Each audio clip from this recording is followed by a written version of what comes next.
as LaQuay mentioned, my name is Vera Chan, Executive Director of the Corporate Research Team at Warner Brothers Discovery. I am super excited to be here today presenting this topic in person rather than virtually for the first time.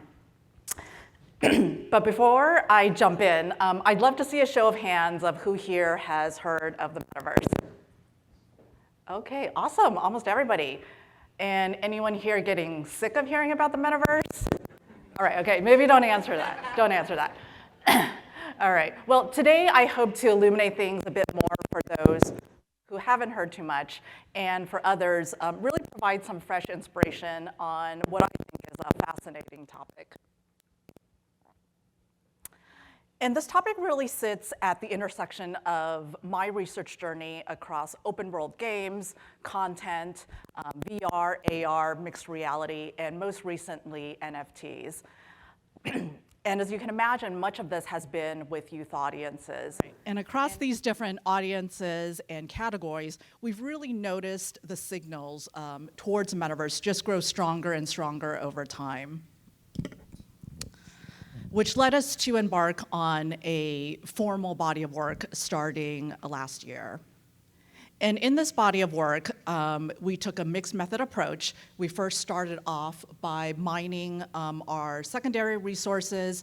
We then performed a social listening analysis around some key platforms and events, followed by ideation sessions with early adopters and forward thinkers, and lastly, capped it off with an online survey to a more general population. All right, so what is the metaverse, or what are metaverses? Instead of telling you about it, we thought we'd show you what it is, and at least one company's vision of it. This one comes from Meta.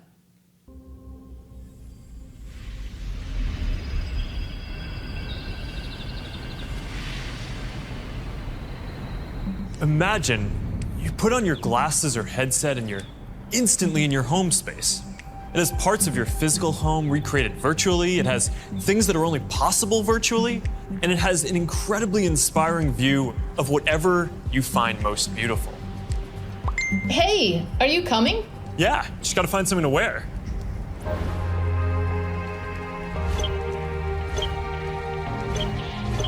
All right, perfect. Boy. Oh, hey, Mark. Hey, what's going on? Hey, Mark. Mark. What's up, Mark? Whoa, we're floating in space? Uh-huh. Who made this place? It's awesome. Right? It's from a crater I met in LA. This place is amazing. Boz, is that you? Of course it's me. You know I had to be the robot, man. I thought I was supposed to be the robot. Whoa. I knew you were bluffing. Hey, wait. Where is Naomi? Let's call her. Naomi. Hey, should we deal you in? Hey, sorry I'm running late, but you gotta see what we're checking out. There's an artist going around Soho hiding AR pieces for people to find. 3D street art? That's cool. Send that link over so we can all look at it. This is stunning. At the end of the day, how I think about the metaverse is as virtual space or spaces where people can be whoever they want to be, whatever they want to be, and do almost whatever they want to do and have it feel very, very real. Now, the metaverse is thought of as sort of the next version of the internet. And even though we're a bit far out from realizing the true metaverse, there are some key qualities of what will define it. First, it will be social and be persistent. So for example, if you plant a virtual seed one day and come back to it 2 weeks later, there might be virtual flowers growing in its place. It will also be reactive and be interoperable, meaning that the virtual goods, currency, or avatars you have will be able to be carried with you from one part of the metaverse to another. It will also allow for creativity and be user-defined. So you're not just gonna lean back and watch it happen, you'll be an active participant in it.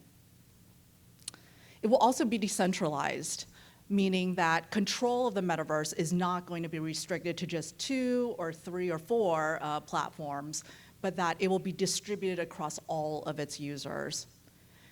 And lastly, it will involve everyday experiences and be limitless. And this is why many of the platforms and games that exist today aren't technically considered the metaverse, rather more precursors of the metaverse. And most believe that it will take about another decade for a true metaverse to be created.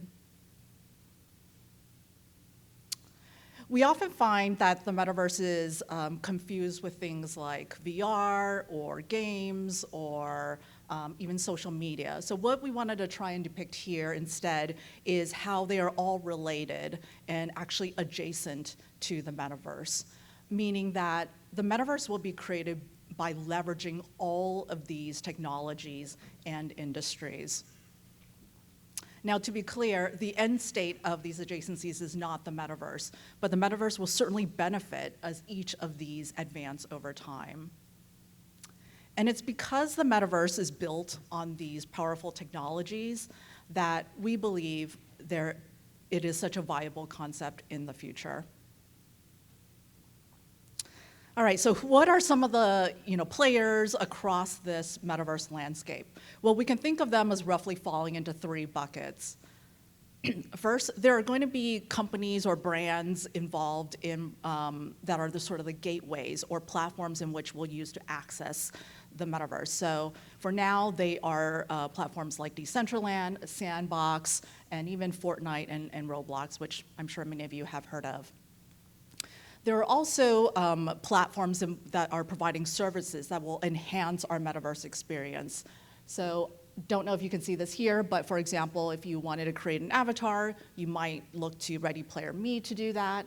If you wanted to buy or sell virtual goods, you might use your Coinbase crypto wallet to do that. Or let's say you want to just communicate with others in the metaverse, maybe you'll use Discord to do that.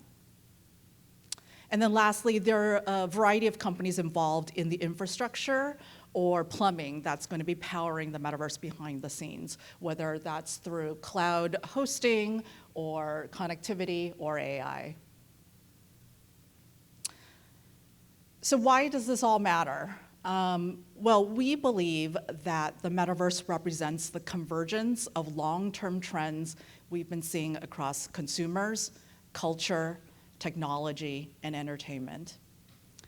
In terms of consumers, we've been seeing greater desire for agency and other types of lean-forward experiences.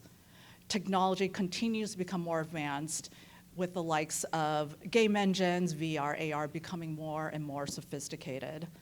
In terms of culture, in the last 5 to 10 years, we've seen the rise of the creator economy.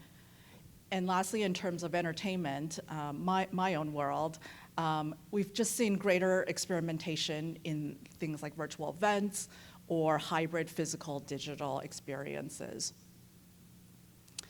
And it's the convergence of these long-term trends which support our belief that there is substance to the hype of the metaverse. And it's especially important now, because of the pandemic. The pandemic has truly accelerated so many trends, 3 to 5 years. I'm sure in many of your industries, it's done the same. And what we've seen just in, and personally experienced in the last 2.5 years, there were just so many things we couldn't do in real life anymore. And as a result, virtual experiences, virtual goods, are just becoming more familiar and habitual to all of us. From a tops-down perspective, we see companies like the one I just showed at the beginning, literally pivoting towards the metaverse, and billions of dollars being invested in R&D or M&A, even those outside of your traditional tech company. All right, now that we have a lay of the land, let's move from sort of the conceptual to the consumer and get a sense of what their familiarity, needs, and wants are in the space. From our survey of 18 to 50-year-olds, about 39% have heard of the term metaverse before. And their understanding of it is, still somewhat cursory at this point. You can see here from this word cloud, they're using words like virtual, whether that's virtual reality or a virtual world. You see also VR, people, Meta, Facebook, internet also pop up in their associations. But regardless of whether they can call it by its name, the majority of consumers have experienced at least one of the activities that will be commonplace in a future metaverse, especially things like virtual hangouts or creating avatars. And in fact, only 13% said that they've done none of these things, meaning that 87% of people in our survey have done at least one of these activities already. And not surprisingly, it's millennials and Gen Z that are most likely to have done one of these things.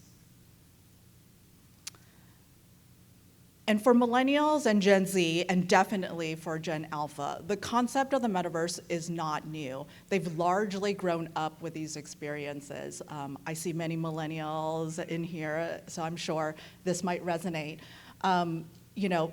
From a generation ago, there were platforms like Second Life, Club Penguin, Neopets, to today, especially those that have kids, we're talking Fortnite, Roblox, and Minecrafts. All of these kinds of experiences are things that people are enjoying today. You can see the stat on the left, 75% of 13 to 39-year-olds are actively playing in a platform that has a virtual world today. And really just to drive this point home, I love this quote from an executive at NVIDIA. While we in research often call millennials, Gen Z, and Gen Alpha digital natives, he says this generation, including his own kids, are already metaverse natives. So what is it that consumers are looking for in a future metaverse experience? First, they're looking for it to enhance or level up everyday experiences. They don't want just a simple replica of what's possible in real life. It also needs to be immersive. So, in addition to just moving around in it, they want to see, hear, and perhaps even touch the experience. It also needs to be unified.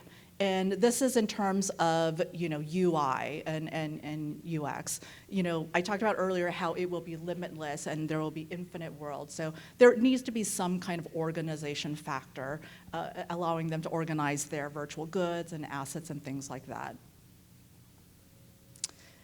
Inclusive and safe are also critical must-haves for consumers in a future metaverse experience. And for the remaining needs, social, creative, and customizable, let's take a look at this video so we can hear them talk about it in their own words.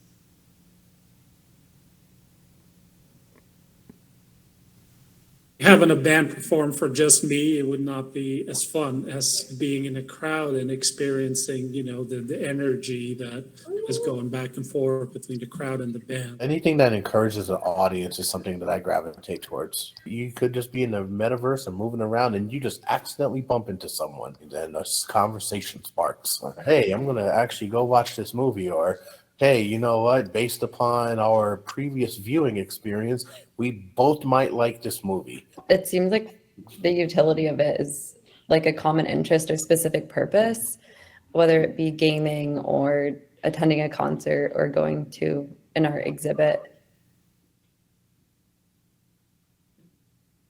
I would love to see where we can be able to take the avatars that we create and it can be available across multiple games, no matter what's the platform. So as you go through all these different experiences, whether it's like a game, a movie, to have those little keepsakes, I think in just like your avatar closet in the digital world would be kind of cool. The metaverse gives way to allow, anyone to create anything. Having something that's virtual would give way to allow people to create different kinds of spaces to experience their art or a collection of art. I'd love to see the museums that my artist friends would create or would collaborate on. forking storylines or something where at certain points during the story, you have the option to choose like, oh, either this happens or that happens. Choose your own adventure style. That might be fun. For White Lotus, if you wanted to kind of recreate it or have your own White Lotus experience, you have like 10 or 20 people that are thrown onto this metaverse island, and then the creators could probably be leaving like traps that can kind of instigate certain activities to happen. There could be all kinds of like creative routes to realize your own White Lotus experience. I want to realize my own White Lotus experience.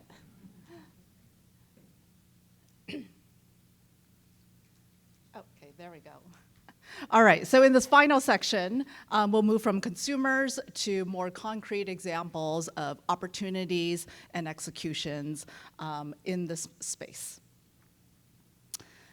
And just like the current internet, the applications of the metaverse are nearly infinite. And here are just some of the industries that have been experimenting in this space so far.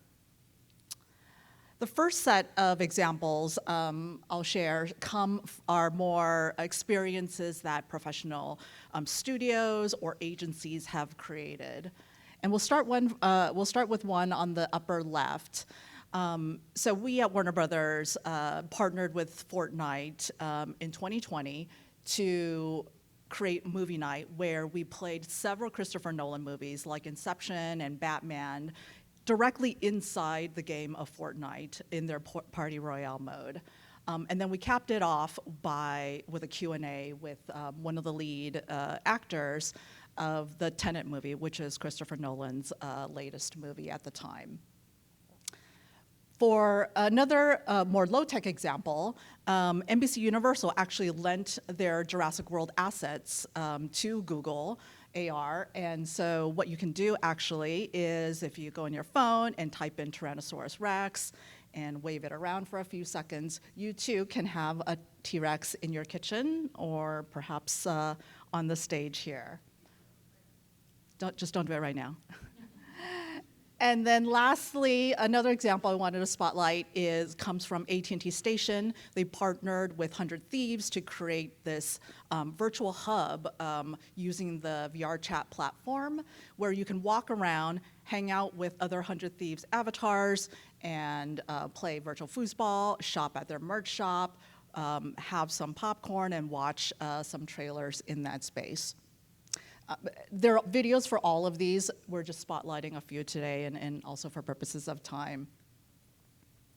In the next set of examples, we wanted to spotlight some examples of more marketing activations or fan engagement. And so we'll start on the left again with the Roblox example. So Netflix recreated their 80s Start Court Mall and created several mini games within Roblox, of course, to help promote the last season, not this current season, the last season of Stranger Things. And the replica is like actually amazing, so go check it out. Decentraland is another example. They actually held their very first Fashion Week in Decentraland, the Metaverse Fashion Week, and it included brands like Tommy Hilfiger, Dolce & Gabbana, and also Estee Lauder. But one of the most viral examples on this slide comes from actually Wendy's. And what they did was co-opt an existing mode in Fortnite called Food Fight, and then Twitched and then live streamed their gameplay on Twitch. And ultimately, it amassed 1.5 million minutes viewed, as well as garnering a Cannes Lion Award. And then lastly, we wanted to showcase some user-generated examples. These are experiences that everyday creators developed, oftentimes using existing tools or IP that they just simply happen to be fans of. One of my favorites is, of course, from Minecraft, and fans of Game of Thrones all banded together excuse me, to recreate the different kingdoms within Game of Thrones block by block, which is mind-blowing to me. Above that, in GTA Online, there's a mode where you can go in and create different racetracks, and no matter how silly, and excuse me, and then invite others to play in it. But perhaps the most kind of engagement example on this slide comes from Squid Games. And this was not something sanctioned by Netflix. This was something that fans of the series went into Roblox and recreated all of the levels within the series for others to play in. And yes, it does include people getting killed in red light, green light. All right, ultimately, consumers are excited about the possibilities of the metaverse. You can see here that over 40% expressed top box interest in the concept. And they're really most excited about unlocking opportunities that aren't available to them in real life. And three main use cases are, one, they want to be able to experience things that are just impossible to do in real life. So riding dragons, or perhaps walking around Moe's Tavern. We heard that from one of our respondents. And we're just walking around other parts in Springfield.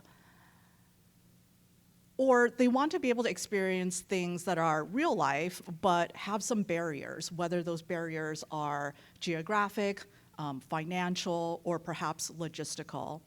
You know, for example, what are the chances you or I will be able to dance alongside Ariana Grande at a concert? Well, probably very little. So, but what you can do is go into Fortnite and be able to do that. This is just another way of experiencing real world, being able to have these real world experiences. And last, but probably maybe most importantly, is being able to do all these activities with family, friends, and using it as opportunity to meet other people and be a part of this community. All right, I'll just wrap things up with sort of an outlook on the metaverse space. You know, as I mentioned, you know, experts believe it will take another decade or so for platforms to be created that represent the true metaverse. The market value of it is believed to be in the trillions of dollars by that point in time. So a lot of opportunity there. I wanted, in the beginning of the presentation, you know, I started off by showing you Facebook/Meta's view of the metaverse. We'll wrap things up with Microsoft's view of the metaverse, one I happen to have a small part in playing. Let's take a look. Connection is a spark that gives our lives meaning. It drives us to seek out others who feel the same way.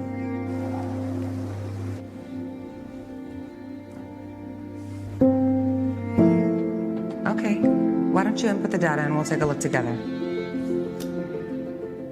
Hey Mari, what you got for me? To find those who share our views, yet offer different perspectives. Look over here. Challenge us with new ways of seeing. But I think we should... Deepen our understanding. And enrich our lives. 最后一笔的时候，往前。 Great things happen when we commit to something bigger than ourselves. Let's take a closer look at it. Place this here. Let's see how we go from there, okay? This sense of collaboration and the feelings of connection it brings excites us. Hey, just in time. I'm gonna move it slightly, okay? It's yours, take it. We have two planes right now on the same trajectory. As we put people first, technology fades into the background and feels like anything but. Aisha, what do you think? I think if we had 330, maintaining 2800, we'll be clear for approach. Excellent. This changes the way we see the world, and in turn, changes the world we see. These numbers are looking great, actually. There's promise in the possibilities, and what we see and create next will stretch the imagination. Good morning, Sarah. Morning. Slowly coming towards the thumb. A world without boundaries. Good job. A lot better than yesterday. Yeah. Excellent. Slowly bring A world where technology enhances, not limits, humanity.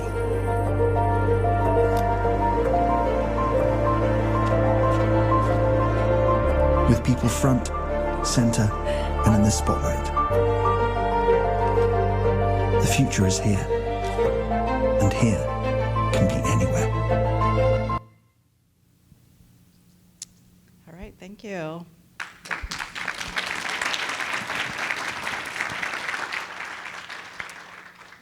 We're going to have you stay right here, first of all, because you're speaking on the next panel, so save you some steps. So we do have time for one solid question or two short ones. Anyone have a question?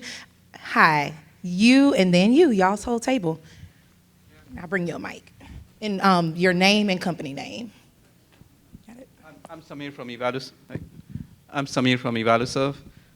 When you look at the landscape, you have things like Decentraland, which is more two-dimensional, PC-based, and then you have VR chat, which is more immersive using virtual reality. In your research, have you looked at consumer segments gravitating to either ones, or do companies need to have dual approaches, or it's more gravitated towards either one of those? Yeah, I think that's a great question. I think it depends. There are different consumers, I think, for different kind of use cases right now. Things like Decentraland that I just showed earlier are a little bit more sophisticated and a little bit less accessible than the Fortnites and the Roblox and perhaps even the VR chat for today. So I think for now what we do see is just different, the way I would say they're segmented are probably by tech adoption for now. Decentraland and things, decentralized ones being a little bit more early adopter, and the other ones being a little bit more essentially now mainstream with the likes of Fortnite and Robloxes and Minecrafts and in that other section. Thank you. How would you Tom Fuller with Fluent Research. How would you characterize the discussions that you're having at Warner Discovery about how to deploy your intellectual property throughout the, whatever Metaverse actually ends up doing, ranging from content to avatars to user-generated narratives that are substitutes for whatever content that you have? Yeah, great question. So it's certainly something we've been experimenting with on all of those fronts. I showed you the example of Fortnite, and that for us would be an example of content distribution, perhaps. We've also done several kind of skins and avatars to help especially promote our latest movies. So we've done that for Wonder Woman, Suicide Squad, all of those things as well. And we also continue to explore branching narratives, choose your own adventure type of content as well. And across our IP, we feel we are just sitting on a treasure trove of properties that really lend themselves to these virtual fantastical worlds like Harry Potter, like Game of Thrones, you name it, White Lotus, you name it. So we really think there's massive opportunity, and part of my goal with presentations like this internally is to help kind of encourage and evangelize continued experimentation in this space. All right. Anything else? Oh, another one. If nobody else has another question, I have another one. Okay, sure, yeah. What if it works? What if it works? What if the metaverse works? And basically, what happens to all of us when we're no longer prompted to have face-to-face human content? What Isaac Asimov wrote a book in the 50s called The Naked Sun about people that basically just lived alone. Who is talking about what effects a successful metaverse will have on all of us? Yeah, that's a fantastic philosophical question. Movies, books like that, as well as Ready Player One and Snow Crash, of course, all talk about this. I don't know if I can answer it in like one, first of all, I don't have the answer. It kind of depends on all of us, I think. I do think, again, this is just me personally now speaking, we are all humans. We all still want and need human contact. I absolutely believe that will continue. We heard in our own research that yes, while the concept of the metaverse is very appealing for all those reasons I talked about, they don't want it to be a replica of the real world. They want it to be something slightly different, enhanced version of real day experiences. So I think through that, I would say there's still going to be absolutely be a desire and need and want to be in the real world now.